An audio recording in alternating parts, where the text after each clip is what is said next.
Hello, and welcome to this week's episode of The Great Detour. Today, I have the privilege of sitting down with my dear friend, Jaime Maldonado.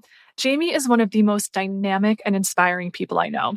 She's a salsa dancer, yoga instructor, travel curator, and a hair colorist with a unique gift for connecting with others. In this episode, we explore Jaime's incredible journey of navigating life's ups and downs with resilience and grace.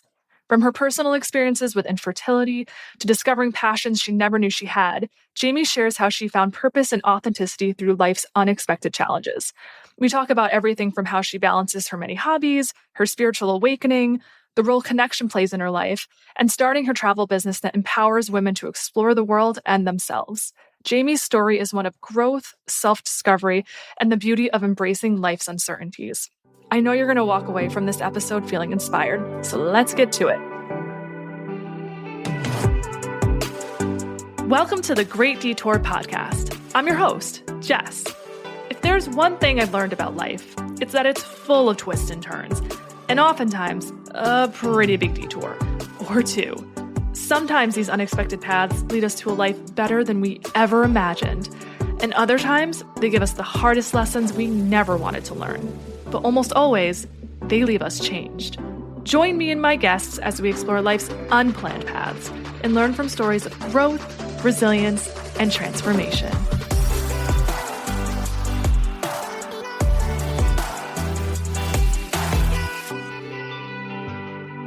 Welcome back to the Great Detour. Have I got a treat for you today? With me, I have my dear friend and soul sister, Jaime Maldonado. Jaime, welcome to the show. Love that intro. Thanks for having me. Of course. So Jaime and I like to joke that we are a meetup.com love story. Jaime used to say that it was love at first sight when we met, but I joined a meetup group. The past year or so, I've really been focusing on trying to expand my friend network and find friendships that are just more aligned with where I'm at in my life right now and looking for people that share similar values and have a growth mindset. And I really found that in Jaime, and we just clicked right away. And her friendship has just been such a gift to me in so many ways. And she's been so supportive. So I'm absolutely honored to have her on the show today. Thank you. What I wanted to talk about, first of all, I wanted to have Jaime on the show because we oftentimes fall down these rabbit holes, very long conversations that are podcasts in their own right. So I knew she would be a perfect person to have on the Great Detour.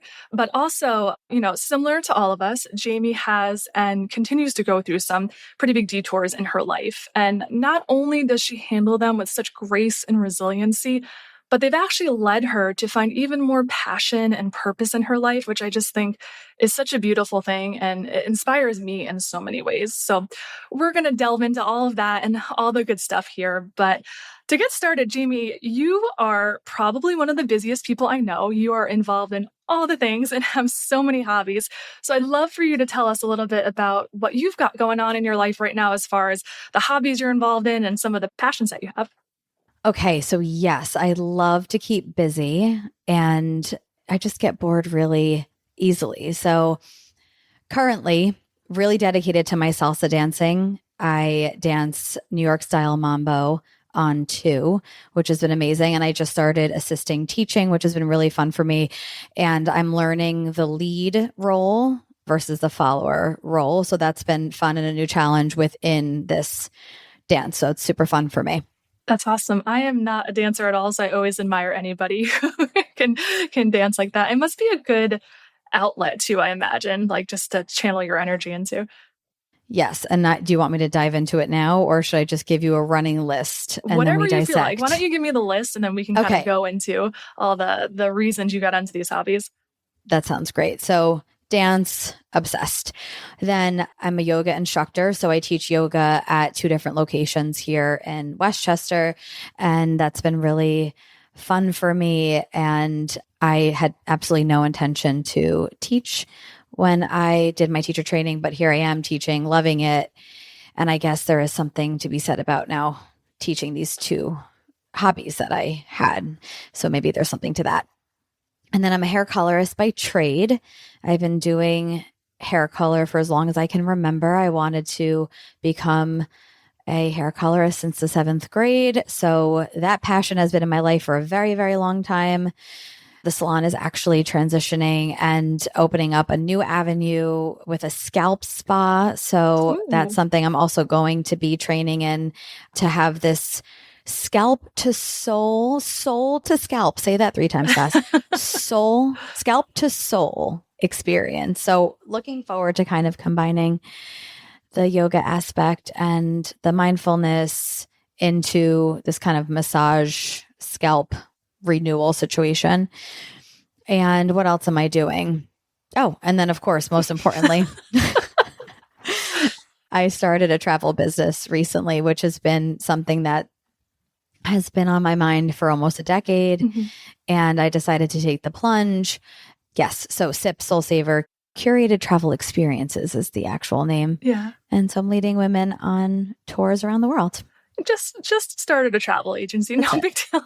No big deal. No big No deal. big deal. So you certainly have a full plate, but I know that's exactly how you like your life. You like to be going and are just very passionate about all the different things you're involved in, and especially all the people that are involved in those activities too. I know you love to connect with women, especially, and bring people together.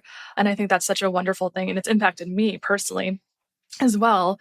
So what I want to get into today a little bit is, you have all these passions and hobbies, but I know that you didn't always have them. So I'd love to hear about some of the life transitions or detours that kind of led you to these places and how that came to be. Yes. So I definitely have always been involved in a million different things, even from when I was a kid. But I guess what really kind of gave me the extra time to pursue is I had been on a fertility journey for almost the past decade. Mhm. And so in the time that I have without children, I made a promise to myself that I would just go ahead and live a life with as much fun and joy and the least amount of suffering as possible.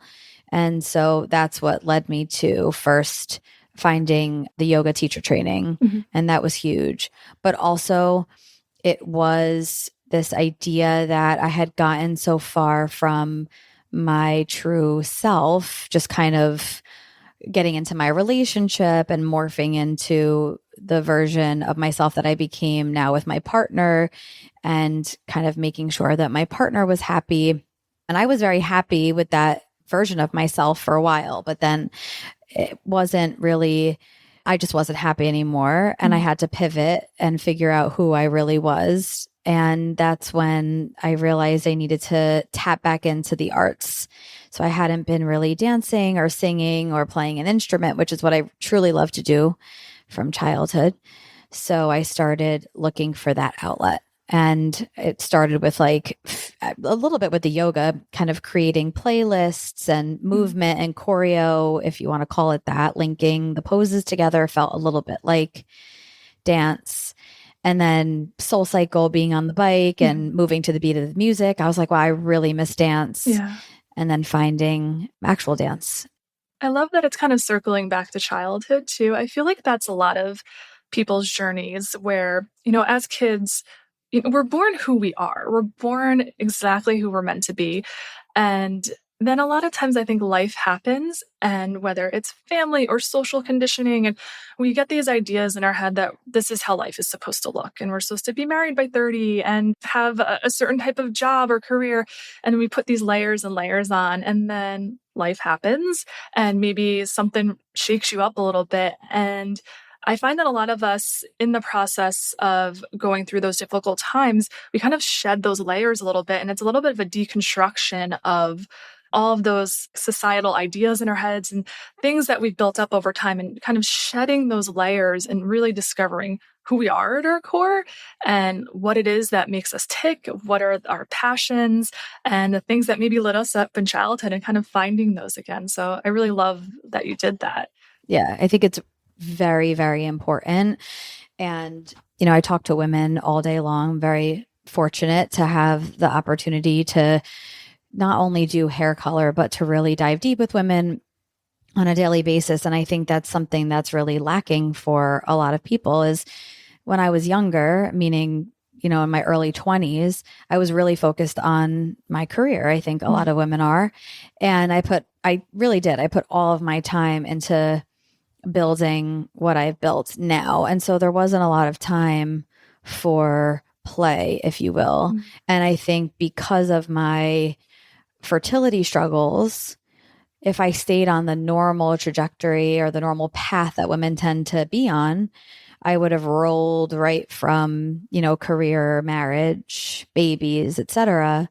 But because I had that kind of detour, if you will, yeah, it gave me the time, but also the awareness how important it was for me to get back into what truly, truly brought me joy. And so, yes, I've always been this kid that enjoyed doing a lot of different things. And even though I'm a completely different person than who I was back then, I still feel like in these ways, I'm the exact same girl. Yeah. And so it's also kind of fun and validating for me to know that even back then I really was true to myself. And so getting back to that part of myself has been fun. Yeah. It's like a journey in rediscovery, like a rediscovery of who you are as an adult.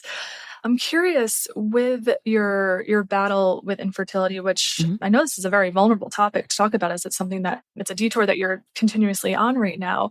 How has it changed your outlook or your perspective on life having gone through this? I'm sure your outlook was a little bit different at the beginning of that journey versus, almost a decade later. Yeah. I mean, my entire mindset is absolutely totally different. Back then, during the fertility first year of trying naturally into the first year of fertility treatments, I was just a real go-getter. I mean, I am a go-getter. So I just thought that you could apply the idea that if you want something, you go and you get it. If you want something bad enough, you work hard and you make it happen. And I use that approach with trying to create a child. So I realized that it just doesn't work. And so that was really eye-opening for me, because I've kind of learned to soften my approach to life, which has really helped.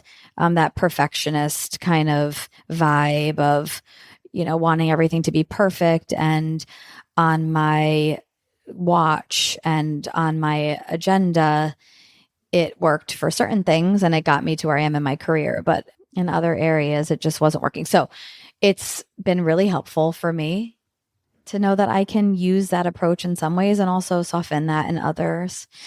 And what else? I've learned so much. I mean, it's hard to kind of even just pick one thing. I've learned to be present. Honestly, I've learned to keep my emotions kind of neutral, and that's been huge. I mean, all of the lessons that I have learned during my fertility struggles has helped me in all aspects in my life. Yeah. So keeping my emotions pretty neutral. How do you do that? Yeah, Please tell me the secret, because I struggle with that. It's a practice. It really is a practice, and it's a skill that I've acquired. It's a muscle that I've developed. Was not like that naturally. I wouldn't consider myself a super emotional person before, but I was definitely living in the future a bit more or hanging on to the past a bit more. So maybe I was feeling like, oh my God, this will never be a success because of all the quote unquote fails that I had with the fertility, or getting really excited with one aspect of a good result from, if you know anything about a round of IVF, it's just, there are so many ups and downs. And so I would get maybe really excited that I had a good number at one point, and then the next day that number was completely different. So just kind of understanding that I could feel a certain way in the moment, and the next moment that may change and I could feel different in that next moment. So I allowed myself to feel, but I would feel for the moment, if that makes sense. And that also, if I just quickly may interject, was another lesson on top of a lesson, because before I was really numbing out with toxic positivity. I don't know if you've felt this way at some point. I transitioned from being really negative and just feeling hopeless to then feeling like, okay, I am just going to be super positive. I won't let anything affect me. I'm strong. I'm resilient. And I wasn't letting myself feel at all. I was kind of just numbing out with positivity. What do they call that? It's spiritual bypassing too, right? Is it? I don't know. I have no idea. Yeah, I've heard Thanks. that you kind of just whitewash it. And yeah. I had no idea that any of this was a thing, honestly, because this was a long time ago too. I feel like it's even just talking about this kind of a thing is becoming more mainstream. I don't know. I just realized that I wasn't feeling really. I was just numbing out with positivity. And then I wish I could remember the exact moment. I'm usually pretty good at these things. I'm sure it was one of my clients, or I'm lucky to have a lot of friends that are insightful. They just reminded me that I'm allowed to be upset, and I'm allowed to feel hurt, and I'm allowed to be disappointed, and I'm allowed to feel these things. And so once I allowed those feelings back in, I realized, okay, there's such a balance of just feeling and then reframing and carrying on. Yeah. And that's one of the biggest tools that I now have for all aspects of my life. Yeah. And I think it's so, and I've learned this the hard way too, of you got to feel the feelings. And I've talked about this in other episodes where I have a tendency to intellectualize my feelings in my head a lot. And something I'm actively working on is getting back into my body. And I think a lot of the things that you do, actually, maybe that's why you've become so good at kind of finding that balance, is you do activities that bring you back to your body. I think it's a way of processing it. I think in order to get through challenging times and hard times, you got to feel it. You got to cry it out sometimes. You got to admit, like, this just sucks, and grieve whatever loss it is that you're going through or whatever challenge it is. I think it's actually like a really healthy way to process things. But I want to go back to something you said before, which I thought it really resonated with me. You were talking about how when you were first trying to conceive, it's like, okay, I did this, I should get this result. Like, that was the expectation. And man, isn't that the way that most of us function in life? At least that's how I was. I was always a really good student. I went to school, you work hard, you get an A. You do this, you get this result. And then I got into real life. I got into the corporate world. I got married, and then my marriage didn't work. And it's like, it didn't matter that my intentions were good or I was putting in all of this effort. Like, things just work out the way they work out. And that was like a really kind of a mind fuck for me. And it was like a really challenging lesson it's almost like an act of surrender in some ways, and acceptance that, okay, like, I can put as much effort in as I want, but life isn't necessarily going to go according to the plan that I have for it. And then it's kind of, stepping back and surrendering to whatever it is that the universe has in store, in whatever direction or detour it's taking you in, and leaning into that and kind of not necessarily being okay with it, but just accepting it. And it's scary because you don't know what's on the other side. But it's been a lesson for me as well. So when you said that, I was like, ooh, yeah, isn't that the truth? That did really resonate. I'm curious for you.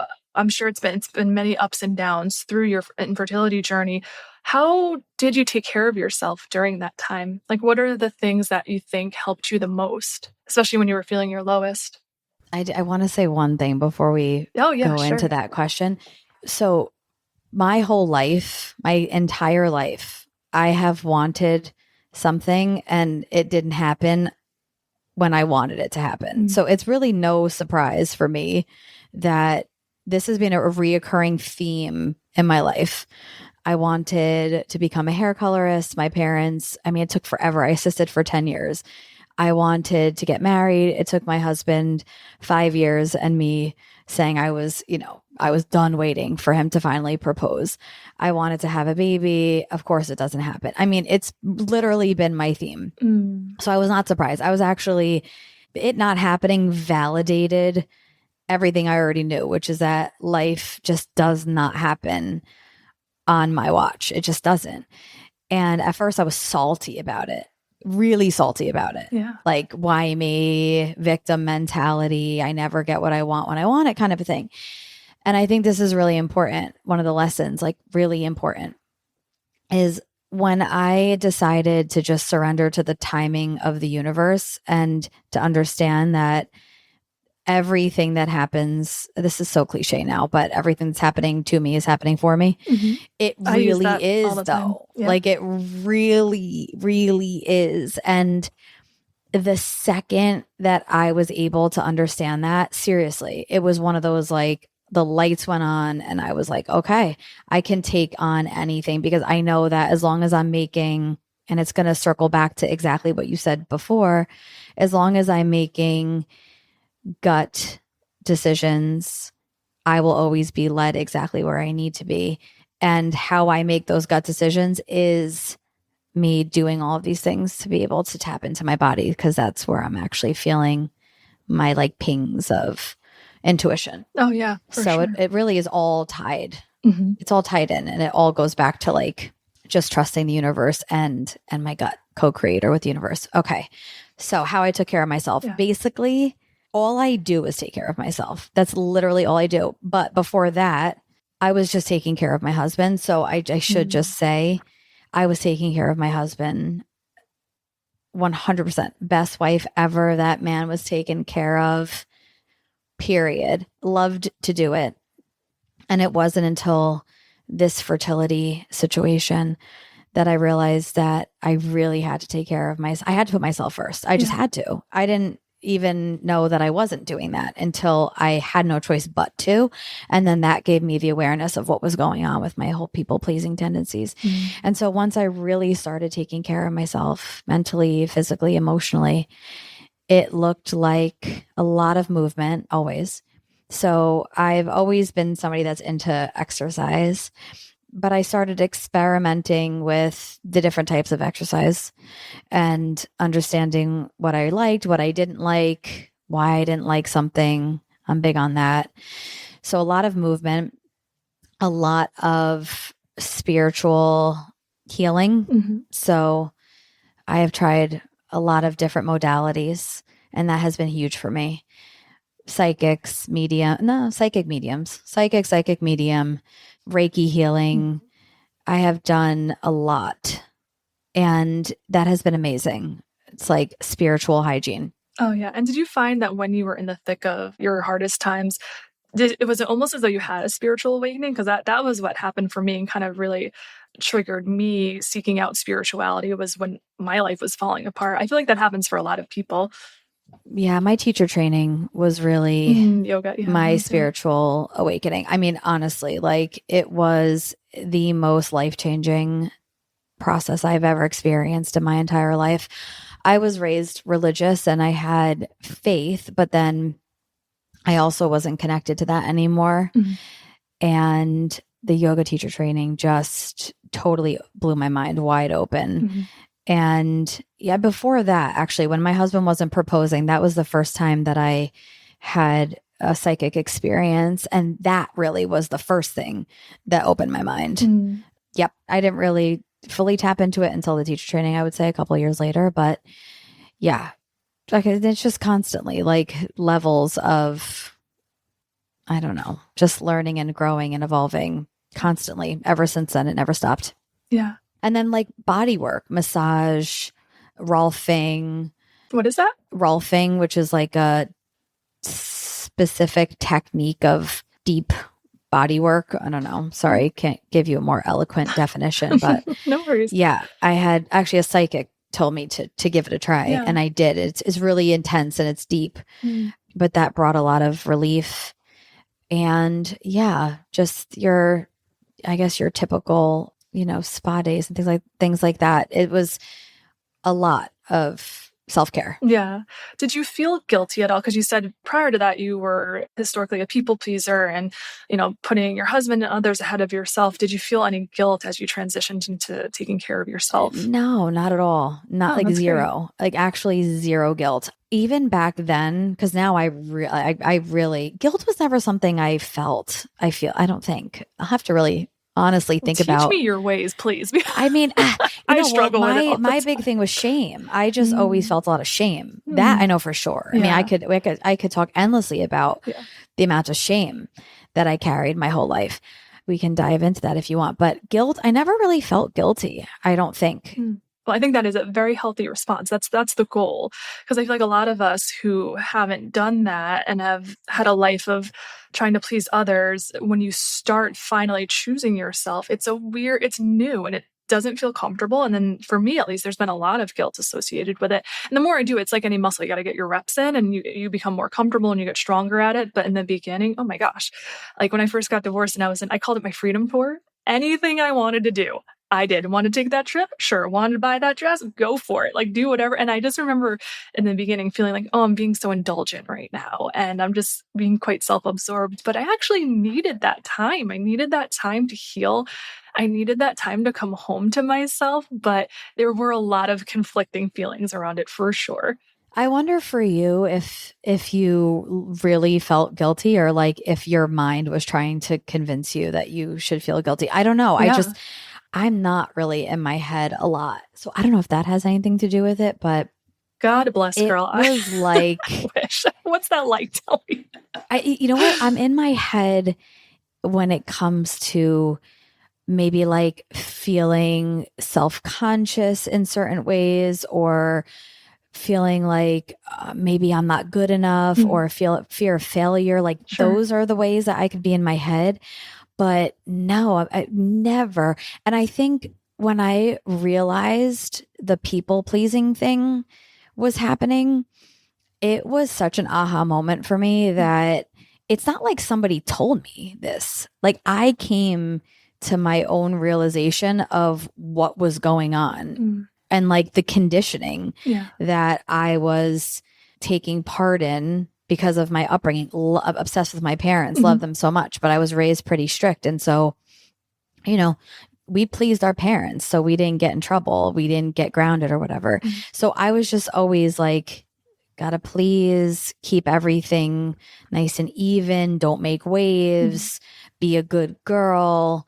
So when I realized I was doing all of those things because of conditioning and that I didn't have to, that I was worthy, even without the people pleasing, it was no guilt. It was freedom from it. I just felt like the handcuffs were lifted or they were unlocked and I could just be even more myself than before. Can I say how incredible it is and how rare it is to come to that conclusion on your own? I feel like so many of us, myself included, like have to go to therapy to reach those types of realizations, but you just like on your own kind of came to that. So it shows, you know, I talk about therapy a lot and I'm a huge advocate for it, but it's not accessible to everybody. It might not be for everybody. So it's just a testament that do what works for you. You can heal in so many different ways and there's so many different modalities. So I just think it's incredible that that was something that you just found on your own. Can't take full credit. I'm sure that it was inspired by, or at least the key was given to me probably by psychic healer, somebody that could see what was going on with me even deeper than my own consciousness to bring it to my consciousness so I could then figure the rest of it out. Does that make sense? Yeah. Well, I think awareness is key. And then once you see it, you can see it moving forward and be like, oh, okay, I noticed that about myself and I want to change that about myself and I want more for my life. So when you made the transition in your marriage, when you said, you know, you were so focused on pleasing your husband and then you like transitioned to focus more on yourself, how did that impact your relationship or like, did it impact your marriage at all? So I should also bring up the travel. Sorry. I wanted to say that before and I forgot. The travel, because it also ties into this. Travel was also how I took care of myself. Same girl, same. Yeah, for sure. And the travel was one thing that I really started doing for myself that my husband had absolutely no desire to do with me. And so that was also one of the things that helped me to understand that I had different needs than my husband and that I had no choice but to take care of those needs. And he was my husband is not needy at all, by the way.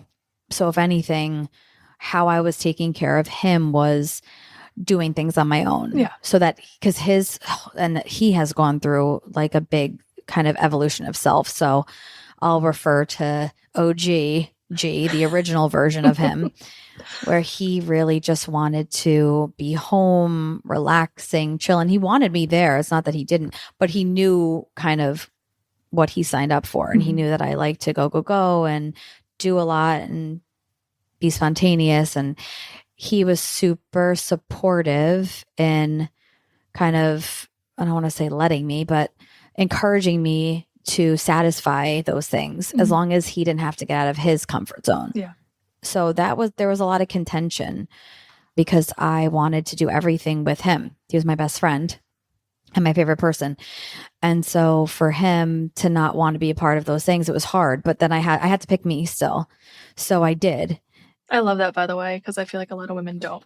Had to. Yeah, I had no choice. I always feel like I'm put in these situations where I just don't have a choice. And if I'm forced into it, but thank God, because if I wasn't forced into it, I don't know that I would have done it. I didn't want to do these things by myself. I'm the third child. I have 2 older brothers. I was never alone. I didn't go away to college. I've always just had tons of people around me. I'm like a textbook extrovert. Yeah, I get a ton of energy from other people. So I didn't like to be alone with my own thoughts, I guess. Yeah. Back then I was more in my head with certain things, but it forced me. And so, no, was that the question? Was he resentful?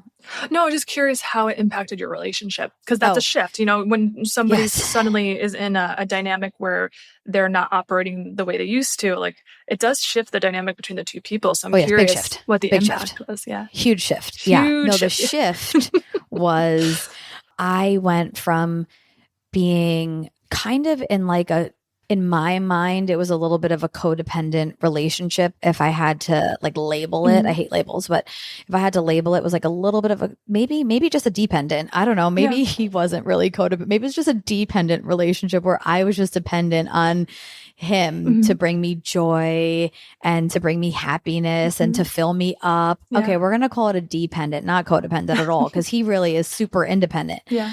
I was depending on him to fill me up. Yep. And that was so unfair looking back, right? But the shift though was that it became and it's super drastic, but it became 2 people living 2 separate lives. Isn't that that was the problem we hear all the time in couples? Yeah. So I just started growing exponentially, doing a ton of things on my own and living and finding a lot of joy and really feeling like my life was super rich, but it was without him being a part of it. And so, that kind of it was a long time where we started to kind of drift. But eventually, I think if we had a child, maybe we would have been kind of closer together. But it didn't happen. So I just kept going in the other direction, and he was kind of staying where he was. Were you ever scared that it maybe wasn't going to work out? Yes, because it wasn't going to work out. With the baby or the relationship? The relationship, I meant. Yeah, the relationship was not working out. And so once I was really on this path of just, constantly looking for ways to grow, I mean, I was really skyrocketing in a different direction. I became a completely different person. And I now had these new needs, and my husband was still the same.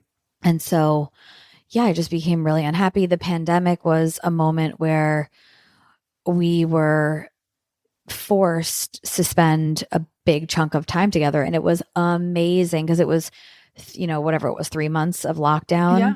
And it was his dream come true because I was literally home for 3 months straight. It was amazing. And we really did. We had an amazing time because that was never an issue with us. We always got along beautifully, best friends. We were friends before we dated. Never an issue. He never did one thing that could ever annoy me, honestly, except that he didn't want to do the things I wanted to do. So it was not him personally. It was just him not wanting to do the things. Yeah. So pandemic, 3 months of just pure bliss, amazing, so much fun, aside from what was going on, obviously, outside of the walls of our home. And that's when things kind of took a turn for the worse because it was such a stark contrast between so much fun, so much joy, so much happiness together. And then it was a big slap in the face when everything started to reopen, because I was like a caged animal. Sure. Like, I can get only imagine, me Jamie. out of here. Yeah. Yeah. Like, I embraced it while I had it. Mm-hmm. I embraced it. I was like, okay, this is the situation. Mm-hmm. But then once we were allowed to get back out there, I was like, oh, I am out of here. And he was like, he had kind of gone even more into that like reclusive behavior because it was normalized now. Yeah, It was for okay. sure. It was totally okay to not leave your house. Mm-hmm. Yeah. So it was definitely an interesting time because I was like, this is just not going to work. Like, it's just not going to work. As much as I love him, as good of a guy he is, Mm-hmm. I needed more. So yeah. yeah. And how did you guys get back on track, or what did you do to kind of like fix that after coming out of COVID? This could be a literal entire episode, but Give us the cliff notes. yeah, I'll try. So basically, I kind of had a defining moment where my friend was having a party and he had been giving me some breadcrumbs. Like, he had been taking some baby steps and that felt really good. But my friend was having a party and I wanted him to come because her friend made a comment about my husband never coming to these parties. And he just was not going to come to this party. And I was just so tired of making excuses for where my husband was, honestly. And I was just like, I'm not doing this anymore. Like, no, it's just not, like, you can only give somebody so much slack with it. And I just felt like this was one thing I wanted and he just wasn't giving it to me. So it took him like 6 months to understand that we had a problem. Yeah. And long story short, once he figured it out, it was a weird process of like, he started off kind of surprised, even though it really wasn't a surprise, and then moved into obviously like the kind of like the grief phases. And once he realized, okay, she is serious, he just did everything he could to kind of win me back, if you will. And exactly how he chose, the approach that he chose to get me to fall in love with him in the first place was the same approach, because we were friends. Yeah. When we first started dating, we were friends and I didn't really want to date him, but he was my best friend. I love those stories. And then he got me to fall in love with him and then the rest was history. But he did that same approach where he just kind of hung back. He became the best partner that I could ever ask for, literally.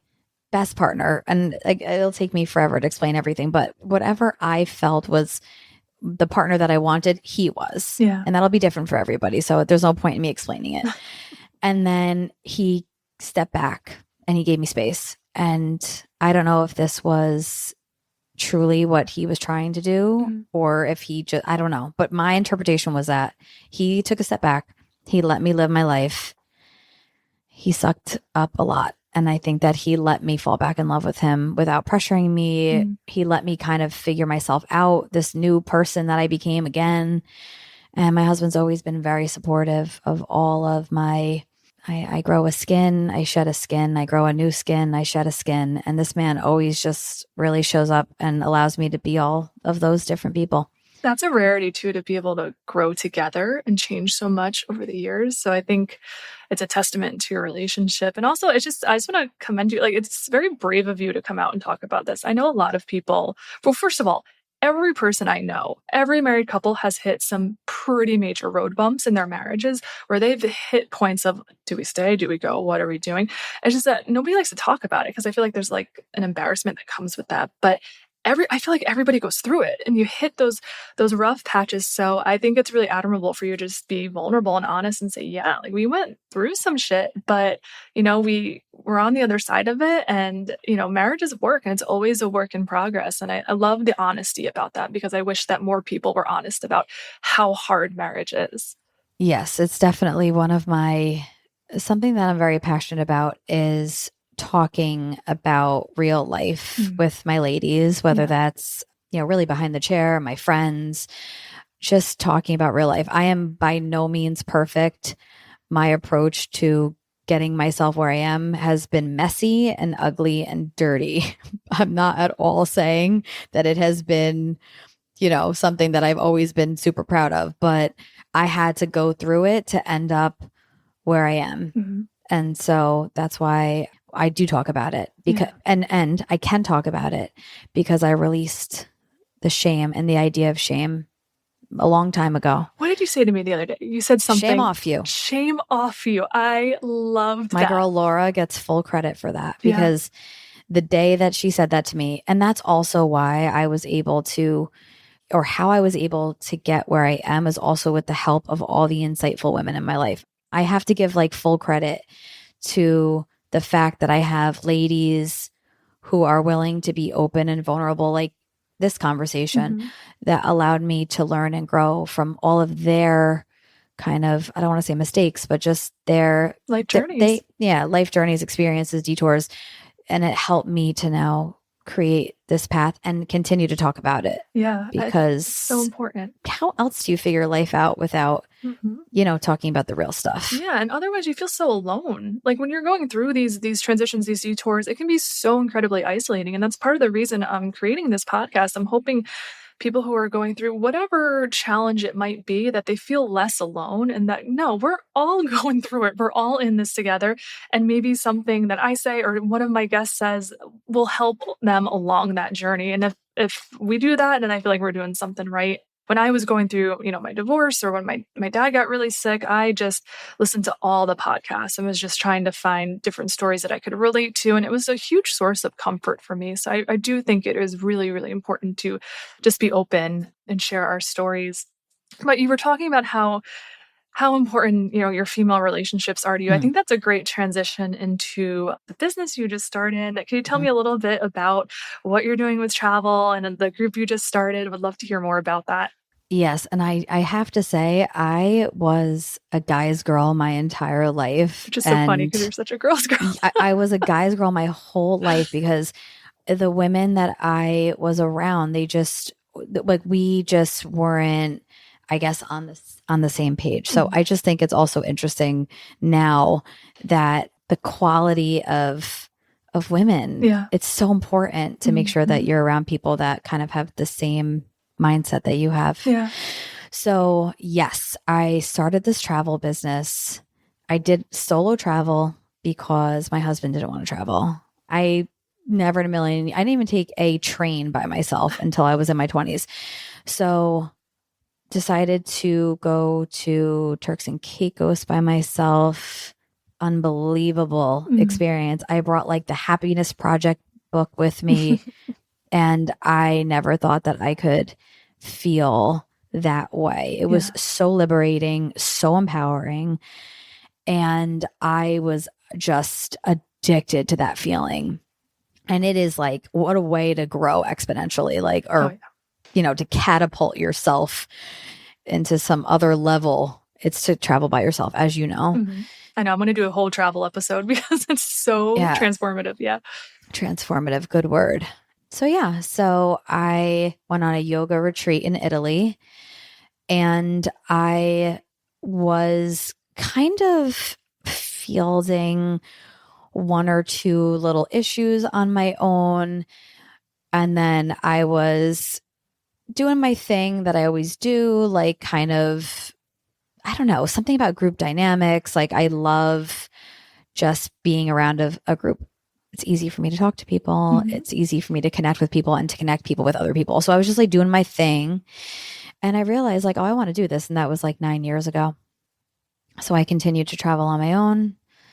Loved it. Had that idea that I wanted to do a yoga retreat. It morphed into then just doing a regular, just amazing, all-encompassing, perfectly curated trip for women versus a wellness trip.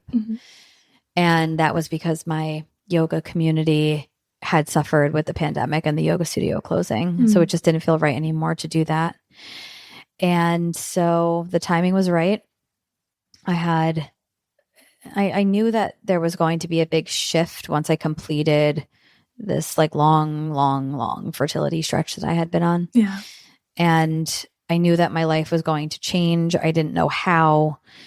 When this last embryo either worked or didn't work, it didn't work. I knew my life was going to change. The next day, I decided to just dive into curating a trip. And that's what I did. Within like 2 weeks, I curated this trip to the Azores, and I marketed the trip through word of mouth and referral.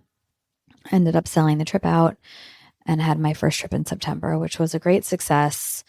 It really was. I'm the kind of person that needs to always put a disclaimer whenever I say something like that about myself, because it's not easy for me to give myself a gold star, but it was a success. I knew it would be, which is also interesting, that I didn't have any fear of failure, which is my typical hang up. I just knew, I really knew I was meant to do this, and I did it, and it was great. And I said, okay, now it's time to ultimately take the big plunge to curate a trip to Italy, which is always the goal for me, is to get to Italy as much as possible. You can't go wrong with Italy.